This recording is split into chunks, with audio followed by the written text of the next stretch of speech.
তারা তার আমাদের মানে উপপ্রধান সাহেবের ঘরে বসে বসে গল্প করে ওরা যায়। খুব জোর আমার কাছে একটা কথা জিজ্ঞেস করলো, তার আমি উত্তর দিলাম যে তুমি ক্যান্ডিডেট পাঠাও বা তোমার কাছে। দেখুন, আমার অফিস স্টাফের কাছে থাকবে কি উপপ্রধানের কাছে থাকবে সেটা তাদের ব্যাপার, কিন্তু আমার কাছে যেটা জানার সেটা আমার কাছে জানেনি, জানার প্রয়োজন মনে করেনি। বাদ বাকি একটা কথা, ওই বিরোধিতাই করবে সবসময়, তাদের চিন্তা ভাবনা। কারণ আমরা সহযোগিতা করতে চাই, ওরা সহযোগিতা নিতেই চাচ্ছেন, পাচ্ছি না।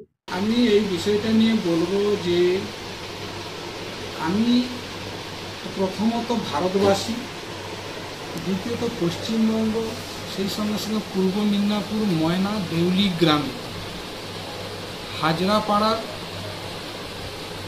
হাজরাদের থেকে সেখান থেকেই জন্ম এবং সেখান থেকেই বড় হয়েছি একজন মানুষ হিসেবে। এরপর রাজনীতিতে আসার মূল কারণ মানুষ ছুটতে ছুটতে পরিশ্রান্ত, ছোট্ট একটু পরিত্রাণ পাওয়ার আশায় মানুষ বিব্রত। রাজনীতিতে আসার আগে স্বপ্ন দেখতাম যে না বুঝি মানুষকে কিছু হয়তো পরিত্রাণ দেওয়ার একটি পথ খুঁজে পাব। সেই আকাঙ্ক্ষা নিয়ে আমি রাজনীতি করি। এরপর দীর্ঘদিনের রাজনৈতিক জীবনে প্রথম পঞ্চায়েতে নমিনেশন করি।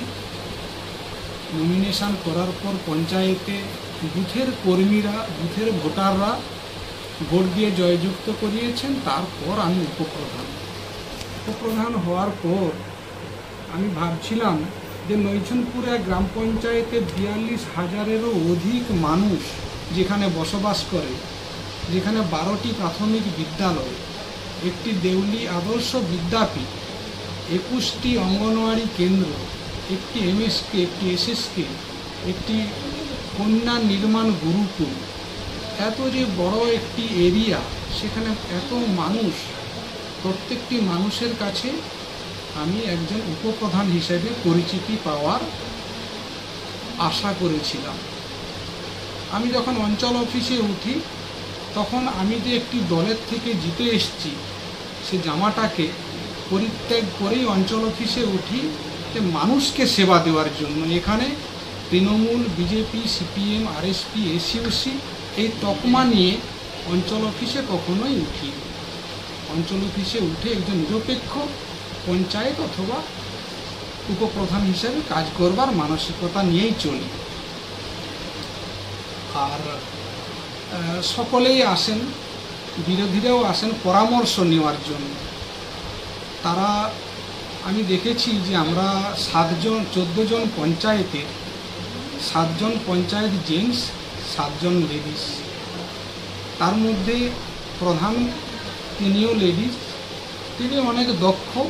সকলেই তো দক্ষ নয়, সব নতুন নতুন মেয়ে বৌড়িগুলো রাজনীতিতে পঞ্চায়েত হয়ে এসছেন। তারা কাজ সম্বন্ধে ততটা অভিজ্ঞ নয়। তারা যার জানার থাকে যেটা আমার কাছে আসে, আমি যৎকিঞ্চিত পারি জানানোর চেষ্টা করি। এছাড়া আমার আর অন্য কোনো বিষয়েও তারাও আসে না বা অন্য কেউই আসে না। যখনই কাজের প্রয়োজন হয় আর আমার দ্বারা যতটুকু সম্ভব করে দেওয়ার ততটুকুই মানুষের জন্য করি, এবং সেটা যতদিন আছি ততদিন সেটা আমার থেকে সকলেই আশা করবেন আমি সেটুকুই যতটুকু পারি দিয়ে যাব। নিজের জন্য নয়, নিজের সংসার বলতে স্বামী স্ত্রী দুজনে, আমার নিজের চাওয়া পাওয়ার কোনো কিছুই নেই। সমাজের জন্য চাওয়ার ঈশ্বরের কাছে, পঞ্চায়েত দপ্তরের কাছে, এমএলএ, এমপি, সেই সঙ্গে সঙ্গে জেলা পরিষদ, স্টেট, সকলের কাছে দেশের জন্য চাওয়ার। তার বিশেষ কারণ হচ্ছে আমরা যে এরিয়াতে বসবাস করি, আমি মনে করি যে অতি গরিব এলাকা, সেজন্যই প্রত্যেকটা জায়গাতেই আমি আকাঙ্ক্ষা বসে আছি যে মানুষকে যদি কিছু দেওয়া যায় মানুষের জন্য। আর যদি আমার নামে কেউ কোনো কিছু কমপ্লেন করে থাকে, অতি অবশ্যই আমি জবাব দিতে প্রস্তুত সর্বসময়ই। আমি কেন উনি বলেছেন কথাটা আমি ঠিক বুঝতে পারছি না, আমারও হয়তো ভালো লাগেনি বিষয়টা, কিন্তু সকলেই আমার কাছে সমান দৃষ্টিভঙ্গি। যেই প্রধান, আমি উপপ্রধান, আজকে আমি জানি 14 জন, পঞ্চায়েতের 13 জন আমাকে ভোট দিছে বলেই আজকে আমি উপপ্রধান, নতবা আমি কিন্তু পঞ্চায়েত একজন। তাহলে আমি সাধারণ সদস্যের মতোই আমার বাক্য। আমি কখনোই বিরাট কিছু নয়, যতটুকু পারি মানুষের জন্য সেবা করে যাব। আমি নৈচনপুর এক গ্রাম পঞ্চায়েতের উপপ্রধান প্রদ্যুৎ হাজরা। ছাদ মানে আমাদের পরিবারের সুরক্ষা, শান্তি আর স্বস্তির ছায়া।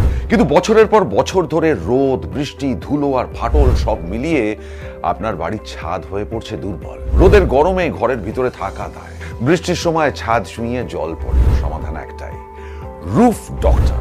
রুফ ডক্টর নিয়ে এসেছে বাড়ির ছাদের ট্রিটমেন্ট পরিষেবা। Waterproofing, damp proofing, hit resistant coating, ফাটল সারানো, এমনকি প্রয়োজনে ছাদ পরিষ্কার। আমাদের আছে 20 বছরের অভিজ্ঞতা ও আধুনিক প্রযুক্তি আর প্রশিক্ষিত অ্যাপ্লিকেটর টিম। গ্যারান্টি সহ পরিষেবা, লিখিত ওয়ারেন্টি, বাজেট ফ্রেন্ডলি প্রাইস আর সময় মতো ডেলিভারি। বাংলার ঘরে ঘরে এখন ছাদ ভালো রাখার দায়িত্ব নিয়েছে রুফ ডক্টর। আপনার বাড়ি সুস্থ থাকলে তবেই তো পরিবার থাকবে নিশ্চিন্ত, তাই না? আপনার বাড়ির ছাদের সুরক্ষা roof doctor. Healthy roofs, happy homes, don't delay, call today.